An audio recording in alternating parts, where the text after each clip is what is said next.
우리는 지난 시간에 거룩한 신앙의 승리를 꿈꾸며 성령 충만을 구하는 성도들의 현실에 대해서 살펴보았습니다. 왜 하나님께서는 성령 충만을 구하는 우리의 기도에 즉시 응답하지 않으실까? 분명히 어떤 사람은 기쁨과 능력을 경험한다고 간증하는데 왜 모두에게 또 왜 나에게는 그런 일이 일어나지 않는가? 심지어 하나님의 나라와 복음을 위해 헌신을 다하는 마음으로 성령 충만을 구해도 대부분은 응답받지 않는 것처럼 느껴지는 현실입니다. 그러면서 우리가 알게 된 것은 성령 충만이 하늘로부터 오는 신적인 각성과 분발, 확신 같은 것들로 증거는 되지만 하나님께서 이러한 성령 충만을 단번에 즉시 주신 적은 없다는 것이었습니다. 성경이 말하는 성령 충만은 단순히 한 번에 받는 것이 아니라 깨닫고 연습하고 훈련하는 과정입니다.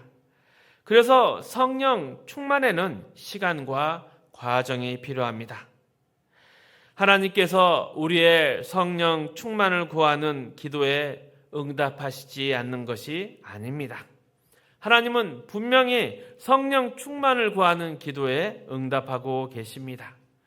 문제는 우리가 기대하는 성령 충만과 성경이 약속하는 성령 충만 사이에 차이가 있다는 것입니다. 지난 수요 예배에서 우리는 성령 충만과 술 취한 것에 대해 비교하는 말씀을 들었습니다. 에베소서 5장 18절에 성령 충만을 받으라 이 말씀이 나옵니다. 여기서 성령 충만은 깨어있고 근신하며 분별하고 지혜롭게 세월을 아끼라는 요구와 연결되어 있습니다. 이 모든 것들은 우리가 연습하고 훈련해야 하며 시간이 걸린다는 것을 이해했습니다.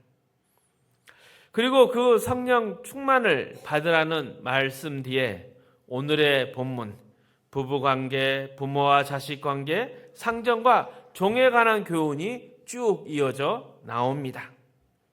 즉 성령 충만을 위한 연습과 훈련이 우리의 삶의 관계들 속에서 이루어진다고 가르치고 있습니다. 이 일들은 누구 하나 예외 없이 모두가 경험하게 되는 일들이며 하나님께서 우리의 성령 충만을 위해 준비하신 일종의 훈련 코스들이라 하겠습니다. 먼저 부부의 관계. 부부는 사랑과 신뢰를 바탕으로 한 관계입니다. 하지만 우리가 결혼 생활을 하면서 알게 되듯이 우리는 사랑과 신뢰보다는 불신과 불평으로 많은 시간을 보냅니다.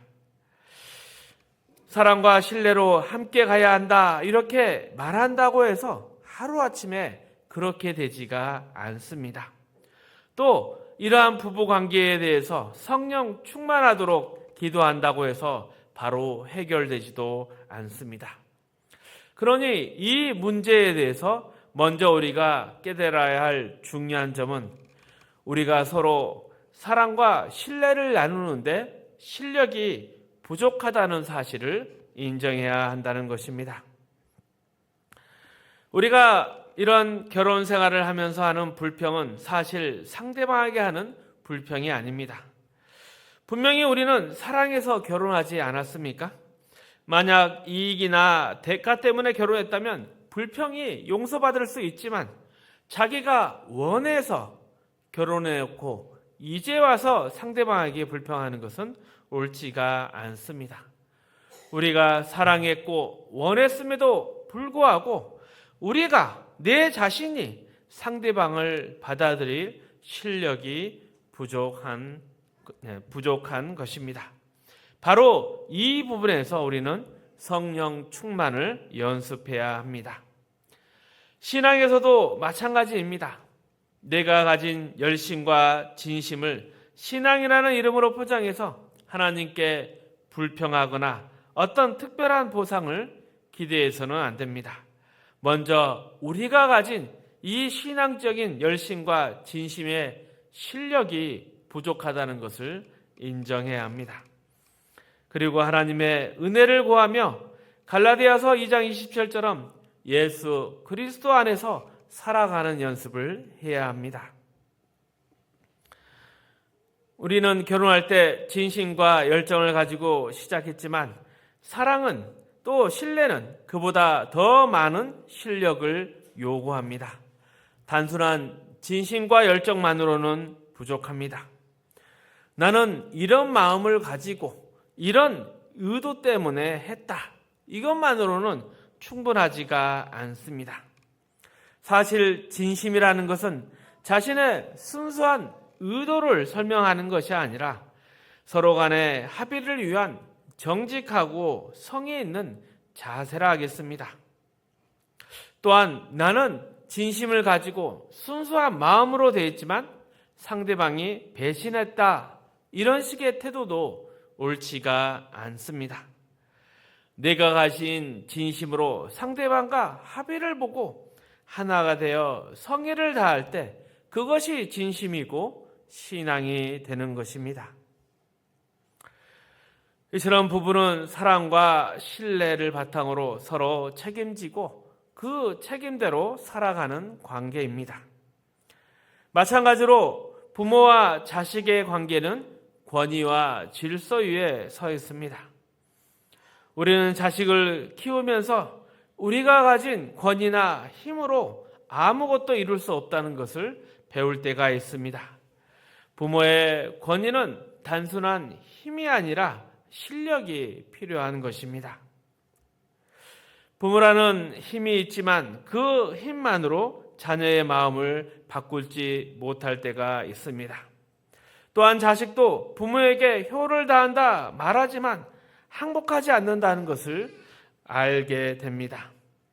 부모가 자식에게 이것은 안 된다 이렇게 말할 때 자식은 물론 그것이 부모가 나를 사랑해서 한다는 말을 한 것은 알지만 결국은 여전히 자신이 하고 싶은 대로 하지 않습니까? 그런데 이런 부모가 말리는 또 싸우는 과정을 통해서 자식은 그것을 지킬 실력이 없다는 것을 배우게 됩니다.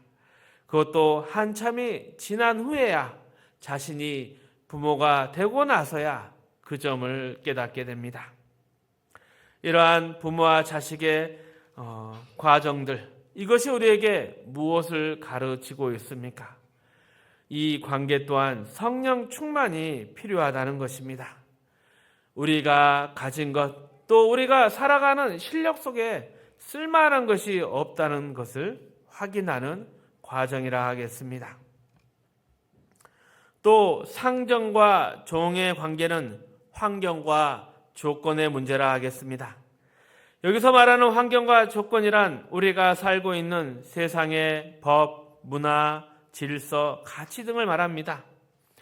이 모든 것들은 모든 사람이 받을 만한 객관적인 것들이지만 우리에게는 어떠한 힘이나 영향력을 가지지 못합니다. 그 이유는 우리가 언제나 진리나 객관적인 것을 원하지 않고 이기적인 마음을 가지기 때문입니다. 예를 들어 차를 타고 다니면 길을 건너는 사람이 귀찮습니다. 또 반대로 걸어가다 보면 차가 자꾸 와서 짜증이 납니다. 또 세상을 살면서 진보와 보수, 보수와 개혁 간의 갈등을 가만히 지켜보면 사실 개인적인 원한이나 이해관계 이상 아무것도 아니다는 것을 알게 됩니다. 아무도 순수한 이념이나 이상을 위해 싸우지 않습니다. 진리, 공정함, 정의 이런 것을 원하지 않습니다. 그런 말들을 할 때는 자신이 유리할 때만 쓰고 불리할 때는 누구나 다 그런 거야. 너도 살아봐. 너도 애 낳아서 길러봐. 이렇게 말합니다. 우리가 공정하게 말할 수 있는 상황은 그 문제와 내가 아무런 이해관계가 없을 때뿐입니다. 이렇게 우리는 부부로, 부모와 자식으로, 그리고 사회적 질서와 계급 속에서 살아갑니다. 이 모든 관계가 하나님께서 우리에게 가르치고자 하는 내용이 있습니다. 인간이 죄성에 따라 살아가고 있다. 분명히 행복해야 하고 감사해야 하며 모두의 유익을 위해 존재하는 이러한 관계와 조직, 질서 속에서 우리가 죄성에 벗어나지 않는 한 이것은 우리에게 아무런 평안이나 행복을 줄 수가 없습니다. 그래서 우리는 절망을 느낄 수밖에 없습니다. 그리고 만약 이 절망을 느끼지 못하면 부부는 이렇게 하면 된다. 부모는 이렇게 애 키우면 된다. 세상은 이렇게 들어가는 게 정답이다. 이처럼 단순한 해답을 내놓게 됩니다. 하지만 문제는 우리가 정답을 모르는 것이 아니라 정답을 싫어한다는 점입니다. 우리가 어떤 사람을 납득시키려고 할 때 가장 어려운 대상은 이론적인 근거 없이 감정만을 앞세워 반대하는 사람입니다. 내 자신이 예외라고 생각하십니까? 부부관계를 돌아보거나 자식을 대하는 태도, 부모에게 하는 행동, 그리고 세상을 살면서 누구에게 불평하는지를 생각해보면 나도 애가 아니라는 것을 쉽게 알 수 있습니다. 예를 한 가지 들자면 저는 군대를 일반 사병으로 다녀왔습니다. 그 당시 제 머릿속에는 왜 군대 지휘관들은 다들 이렇게 바보같이 행동하는가 이런 생각이 가득했습니다. 그런데 후에 학교에 복학을 하고 나서 장교로 군 복무한 친구는 이렇게 이야기를 합니다. 우리나라 군인들은 왜 이렇게 다 바보 멍청이인가? 이처럼 우리는 늘 책임을 상대방에게 떠넘깁니다. 스스로 짐을 질 줄 모릅니다. 그래서 이와 관련해서 예수님께서 마태복음 11장에 놀라운 말씀을 하십니다. 25절에서 28절 말씀 함께 읽어봅니다. 그때 예수께서 대답하여 이르시되 천지의 주제이신 아버지여 이것을 지혜롭고 슬기 있는 자들에게는 숨기시고 어린아이들에게만 나타내심을 감사하나이다. 내 아버지께서 모든 것을 내게 주셨으니 아버지 외에는 아들을 아는 자가 없고 아들과 또 아들의 소원대로 계시를 받는 자 외에는 아버지를 아는 자가 없느니라. 수고하고 무거운 짐진 자들아 다 내게로 오라. 내가 너희를 쉬게 하리라. 무거운 짐진 자들아 다 내게로 오라. 내 인생에 이러한 실력이나 답이 없구나. 그래서 수고하고 무거운 짐진 자 이 안에는 모든 성도를 포함하고 있습니다. 물론 불신자도 포함할 수 있습니다. 하지만 이렇게 우리의 어쩔 수 없는 죄성에 대해서 깨닫는 마음, 그 마음을 가지고 있는 자가 바로 이 무거운 짐진 자 다 내게로 오라 그 해당자가 될 것입니다. 예수님께서 27절에 내 아버지께서 모든 것을 내게 주셨으니 아버지 외에는 아들을 아는 자가 없고 아들과 아들의 소원대로 계시를 받는 자 외에는 아버지를 아는 자가 없느니라. 아버지를 아는 자만이 예수 그리스도를 알게 됩니다. 하나님을 바라보며 내 인생에 답이 없고 내 스스로 실력이 없다는 것을 깨닫는 것, 이것이 바로 하나님이 주신 낮은 마음이고 그 사람이 바로 예수님을 만나게 되는 것입니다. 그런데 그 예수님이 십자가를 지기 위해 이 땅에 오셨습니다. 그것이 우리의 죄성에 대한 유일한 해결책입니다. 예수님은 세상을 뒤엎거나 어떤 정부를 바꾸러 오신 것이 아닙니다. 내 안에 있는 이 죄를 해결하러 오셨고 죄인된 우리를 구원하여 하나님의 사람으로 만드시기 위해서 왔습니다. 그런데 예수님께서는 이 세상의 환경과 조건을 개선해서 천국을 만드는 것이 아닙니다. 우리의 마음을 천국으로 변화시키십니다. 그래서 말씀하십니다. 수고하고 무거운 짐진 자들아 다 내게로 오라. 내가 너희를 쉬게 하리라. 그리고 계속해서 29절 30절의 말씀을 합니다. 함께 읽어보겠습니다. 나는 마음이 온유하고 겸손하니 나의 멍에를 메고 내게 배우라. 그리하면 너희 마음이 쉼을 얻으리니 이는 내 멍에는 쉽고 내 짐은 가벼움이라 하시니라. 그러니까 예수님은 우리에게 이 짐을 지는 법을 가르치십니다. 단순히 짐을 대신 메어주거나 덜어주는 것이 아니라 그 짐을 지는 자의 마음에 쉼을 주시는 것입니다. 성령 충만이라는 것이 바로 이 마음을 가지는 것입니다. 우리는 부부관계, 부모와 자식관계, 상정과 종의 관계, 삶의 모든 관계와 사건 속에서 예수님처럼 짐을 져야 합니다. 그 짐이라는 것을 가지고 단순히 책임을 회피하거나 상대에게 떠넘기거나 쉽게 결론을 내서는 안 됩니다. 이러한 유혹을 뿌리치고 이러한 제 본성을 버려야 하는 것입니다.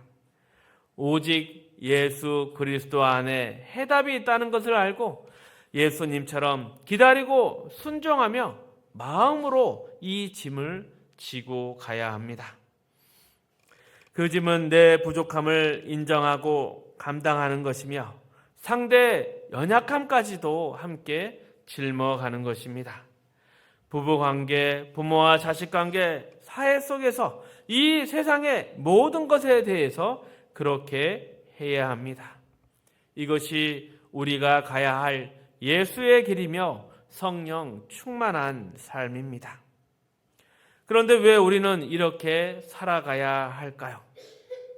사실 우리는 언제 부부가 행복해지고 언제 부모와 자식이 화목해지고 언제 세상이 더 나아질지 잘 알 수가 없습니다. 하지만 성경은 이러한 모든 요구가 하나님의 약속에 있다는 것을 분명히 밝히고 있습니다. 에베소서 5장 18절에서 21절 말씀입니다. 함께 읽어봅니다. 술 취하지 말라. 이는 방탕한 것이니 오직 성령으로 충만함을 받으라. 시와 찬송과 신령한 노래들로 서로 화답하며 너희 마음으로 주께 노래하며 찬송하며 범사에 우리 주 예수 그리스도의 이름으로 항상 아버지 하나님께 감사하며 그리스도를 경외함으로 피차 복종하라. 성령 충만의 훈련과 연습은 복종의 원리를 바탕으로 합니다. 성경에서 부부관계, 부모와 자식관계, 상정과 종의 관계에서도 가장 먼저 순종의 책임을 요구합니다. 아내가 남편보다 먼저 아내들아 남편에게 복종하라. 자녀들아 부모에게 순종하라. 종들아 상전에게 복종하라 말합니다. 하지만 이것이 약자이기 때문에 더 큰 짐을 졌기 때문에가 아닙니다. 여기서 말하는 복종, 순종은 모두 하나님의 뜻 안에서 이루어지는 것입니다.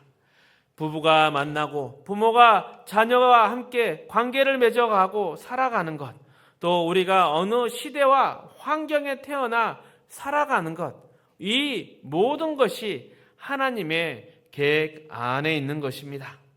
하나님께서 우리 모두의 유익과 성령 충만을 훈련시키기 위해서 허락하신 자리들입니다. 그래서 복종하라고 요구하십니다. 내가 너를 위해서, 너를 온전하게 만들기 위해서 이 사람을 내 곁에 두었다. 하나님께서 우리의 구원을 위해서, 그 완성을 위해서 이 시대, 이 환경, 이 자리에서 살아가도록 허락하셨습니다. 그러나 우리는 종종 화가 나면 나라에 대해서 불평하고 가정을 원망하며 출신을 탓하기도 합니다. 또 어떨 때라면 박씨라면 이가 갈린다 이런 말도 할 수 있겠지만 제정신으로 돌아왔을 때는 해서는 안 될 것입니다. 그런 말들은 사실 하나님에 대해서 신앙이 없는 태도이기 때문입니다. 우리는 결코 손해보는 인생을 살도록 되어 있지 않습니다. 하나님께서는 우리를 위해 아들을 보내신 만큼 사랑하고 계시며 지금도 우리를 위해 일하고 계십니다. 그런데 우리가 기도에 응답이 없다고 느끼는 이유는 이것은 우리의 기도에 대한 응답, 성령 충만에 대한 잘못된 기대들 때문입니다. 많은 사람들은 성령 충만을 받으면 하루아침에 모든 문제가 해결되고 환경이 바뀌며 마음에는 선한 생각만 가득할 것이라 기대합니다. 그러나 현실은 그렇지 않습니다. 신앙의 성장은 자신이 누구인지, 얼마나 연약하고 악한 존재인지를 깨닫는 데에서 시작됩니다. 우리는 죄인이었으며 죄가 얼마나 깊이 자리 잡고 있는지 이것을 아는 것이 먼저라 하겠습니다. 이러한 것을 알 때 우리는 더욱 믿음을 의지하고 하나님의 은혜를 구하며 하나님의 보호하심과 인도하심 속에 살기를 간절히 바라게 됩니다. 또 불만과 불평이 나올 때 그것이 결국 자신에게 비롯된 것을 인정하게 되는 것입니다. 그리고 이러한 모든 일이 누구에게나 예외 없이 일상에서 늘 일어난다는 것입니다. 부부관계, 부모와 자식관계, 그리고 세상에서 겪는 모든 일은 우리의 삶에서 뗄래야 뗄 수가 없습니다. 누구도 이 현실을 벗어날 수는 없습니다. 그리고 죄가 우리 마음속에 늘 있습니다. 그렇게 현실에서 도망친다고 해서 거룩해지는 것이 아닙니다. 먼저 인정하고 우리 안에 있는 죄를 극복하는 노력을 해야 합니다. 이 싸움이 매일 반복되는 것이 우리의 일상입니다. 아침에 눈을 뜨면 마주하는 것이 부부고 자식이고 그리고 세상입니다. 이곳을 떠나 어디로 갈 수 있단 말입니까? 하지만 하나님은 이러한 우리의 삶 속에서 여전히 일하고 계십니다. 모든 관계와 환경, 우리의 유익과 성장을 위해서 주셨습니다. 따라서 하나님은 매일 우리의 기도에 응답하고 계십니다. 문제는 우리가 그 속에서 깨닫고 성장해 가고 있다는 사실을 놓치고 있다는 것입니다. 그런데 만약 우리의 일상에 대한 이러한 하나님의 일하심을 깨닫기 시작한다면 하나님께서 그 아들을 보내시고 우리를 위해 십자가에 못 박으셨으며 부활과 함께 새 생명으로 일으켜서 이제 그리스도로 연합된, 그리스도와 하나 된 존재로 되어간다는 구원의 큰 약속, 그 기대와 영광을 꿈꾸게 될 것입니다. 어느 순간 어느 상황에서도 하나님은 우리를 놓지 않으십니다. 우리의 기도에 늘 응답하시며 우리가 구하지 않는 것까지도 하나님의 지혜와 사랑으로 채우시고 계십니다. 하나님은 우리의 구원과 삶을 주관하고 계시고 우리의 기대하는 것, 꿈꾸는 것보다 더 풍성하게 역사하십니다. 이것이 성경이 약속하는 성령 충만이며 우리에게 주신 구원입니다. 하나님께서 지금도 모든 성도를 위해 일하고 계심에 확신을 가지시길 바랍니다. 더불어 영적인 분별력을 가지셔서 이러한 하나님의 충만하심과 영원한 사랑을 깨닫고 믿음 위에 굳게 서서 자랑하고 담대하는 하나님의 자녀가 되시길 바랍니다. 그리고 자신의 실패와 절망에 무너지지 않는 참된 믿음의 고수가 되기를 축복합니다. 말씀을 정리하겠습니다. 우리는 성령 충만을 원하지만 하나님께서 즉시 응답하시지 않는 이유는 성령 충만이 단번에 이루어지는 것이 아니라 깨닫고 연습하고 훈련하는 과정이기 때문입니다. 에베소서 5장 18절에 성령 충만을 받으라는 말씀은 깨어있고 근신하며 지혜롭게 살아가는 요구와 연결되어 있습니다. 그리고 이 훈련을 부모와 자식, 상정과 종의 관계 속에서 우리는 하고 있습니다. 사랑과 신뢰, 권위와 질서, 환경과 조건 속에서 우리의 죄성과 연약함을 깨닫고 우리는 성령 충만이 필요하다는 사실을 배우고 있습니다. 예수님은 수고하고 무거운 짐진 자들아 다 내게로 오라. 나는 마음이 온유하고 겸손하니 나의 멍에를 메고 내게 배우라 하셨습니다. 성령 충만은 짐을 덜어주는 것이 아니라 짐을 지는 법을 배우는 것입니다. 우리의 죄성을 인정하고 책임을 떠넘기지 않으며 상대의 연약함까지 감당하는 것입니다. 신앙의 성장, 그것은 우리의 부족함을 깨닫고 하나님의 은혜를 구하는 데서 시작됩니다. 하나님은 우리의 환경과 관계 속에서 항상 일하고 계십니다. 기도에 늘 응답하고 계시고 우리를 성장시키고 계십니다. 성령 충만이 하루아침에 이루어지지 않는다 낙심하지 마시고 하나님이 우리를 결코 놓지 않는다는 확신 속에서 믿음으로 더욱 성장해가는 멋진 하나님의 자녀가 되시기를 축복합니다.